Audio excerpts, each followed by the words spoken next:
आम के बाग में एक पेड़ पर पके पके आमों को देखकर टूनी चिड़िया कहती है, आम तो बड़े रसीले और पके पके लागे हैं। मन करता है कि अभी तोड़कर खा लूं। क्यों टूनी चिड़िया, आमों को ऐसे क्यों घूर रही हो? हट मर जाने, आम ही तो हैं, कोई पकवान थोड़ी ना है। मैं तो बस देख रही थी। ये कहकर टूनी चिड़िया वहाँ से चलती बनी और घर आकर अपनी बहू टुनटुनी चिड़िया से बोली, आहा हाय क्या आम है बहू, पके पके पीले पीले आम और रसीले आम। मेरी तो जीभ लपलपा रही है। मन करता है कि अभी जाकर चुरा लाऊं। ये सुनकर उसकी बहू टुनटुनी चिड़िया भी आम खाने के लिए उतावली हो उठती है और अपनी सास से कहती है, क्या सचमुच ऐसे आम है सासू माँ? और नहीं तो क्या, एकदम रसीले आम है, रसीले। तो फिर चलो लूट लाते हैं, जी भर के खाएंगे। ये कहकर वो दोनों सास बहू बाग से आम चुराने के लिए निकल जाती हैं। टुनटुनी चिड़िया चालाक थी तो उसकी सास महा चालाक। दोनों इतनी सफाई से आम चुराती थी कि बाग के मालिक या रखवाले को उनकी भनक भी नहीं लगती थी। बहू तेरा हो गया क्या? होएगा बस सासू माँ। तो रपट ले, और क्या बैंड बाजा बजवा कर निकलेगी। टूनी चिड़िया उसकी बहू टुनटुनी चिड़िया दोनों आम पर जान देने को तैयार रहती थी। गर्मी में आम की भरमार थी और बागों में आम की बहार थी। दोनों मौका देखकर किसी के भी बाग में घुसती और आम चुरा कर ले आती। कभी आम काट कर खाती तो कभी उसका शेक बनाकर पीती। मैंगो शेक तो बड़ा ही स्वादिष्ट बना है। जी सासू माँ, ऐसे स्वाद तो मैंगो फ्रूटी में भी नहीं आए। सच बोलूं, मैंगो फ्रूटी में तो पैसे हैं, पर यूं तो फ्री का है, फ्री का। तभी तो बहुत मजा आए है पी के। एक दिन टुनटुनी का मन लंगड़ा आम खाने को करता है तो वो टूनी चिड़िया से कहती है, अब क्या करे माँ जी, आज तो लंगड़ा आम खाने को मन बड़ा ललचाए रहा है। हट मर जानी, लंगड़ा लूला आम खाकर क्या करेगी तू? दशहरी आम खाना। मुझे तो दशहरी आम मिल जाए तो मैं गपागप खा लूं, गुठली भी न छोड़ूं।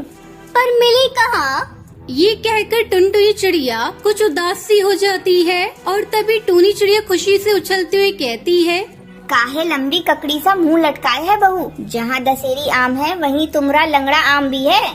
पर कहाँ है सासू माँ, जल्दी से बताओ, अब सहन नहीं हो रहा है।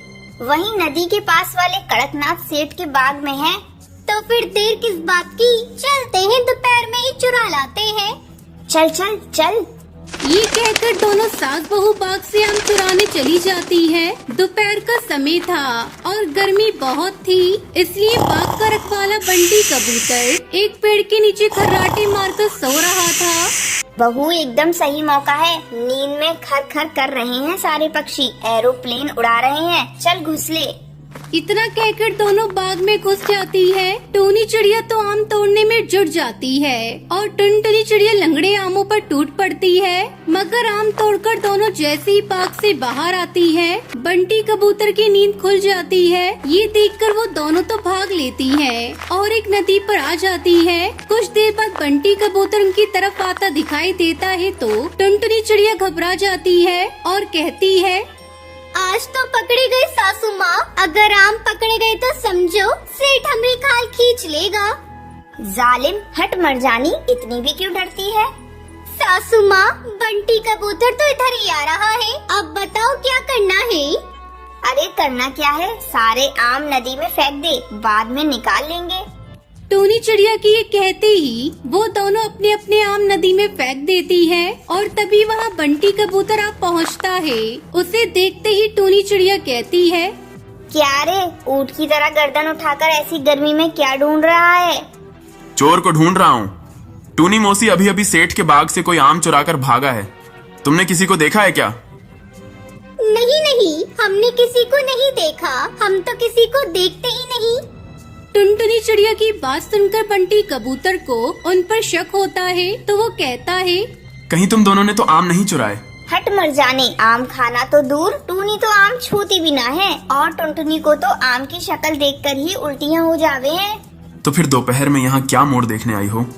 हट मर जाने, हम तो नदी में नहाने आए हैं, गर्मी बहुत है ना इसलिए। ठीक है, आज तो चोर निकल गया, पर कब तक बचेगा देखता हूँ।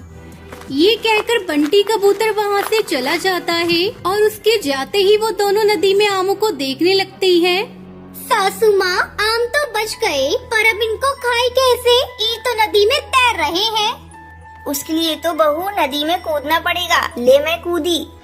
ये कहकर टूनी चिड़िया नदी में कूद जाती है और टुनटुनी चिड़िया हैरान होते हुए कहती है, ये क्या किया सासू माँ? अब नदी से बाहर कैसे आओगी? वो तो बाद में सोचूंगी बहू, पहले जी भर के दशहरी आम तो खा लूं। टूनी चिड़िया चुन चुन कर दशहरी आम खाने में जुट जाती है और कहती है, आहा, आखिर मिल ही गए दशहरी आम। पहले पेट भरकर आम खाऊंगी, फिर नदी से बाहर जाने की सोचूंगी। हाँ।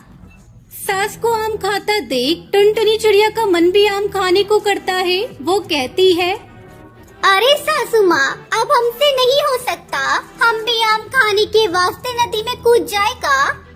अरे ना ना मरजानी, तू भी कूद गई तो मुझे नदी से कौन निकालेगा? जा, जब तक एक रस्सी लेकर आ, मुझे नदी से बाहर भी तो निकालेगी ना। ठीक है माँ जी। टुनटुनी चिड़िया एक रस्सी लेकर आती है और टूनी चिड़िया से कहती है, माँ जी, पहले आमों को बाल्टी की रस्सी से बांध दीजिए, फिर मैं आपको खींच लूंगी। टुनटुनी चिड़िया ऐसा ही करती है। टुनटुनी चिड़िया के पास आमों की बाल्टी आ जाती है और वो उसे देखकर बावली हो जाती है। टुनटुनी अपनी सास को नदी से बाहर निकालने की बजाय वो आम खाने में लग जाती है। तभी वहाँ कड़कनाथ सेठ आ जाता है और उन्हें आम खाता देख लेता है। अच्छा, तो वो तुम दोनों सास बहू हो चोर। अब तुम दोनों को चोरी करने की सजा जरूर मिलेगी। हमें माफ कर दो सेठ जी, आम खाने में हम सास बहू आमचोर सास बहू बन गई।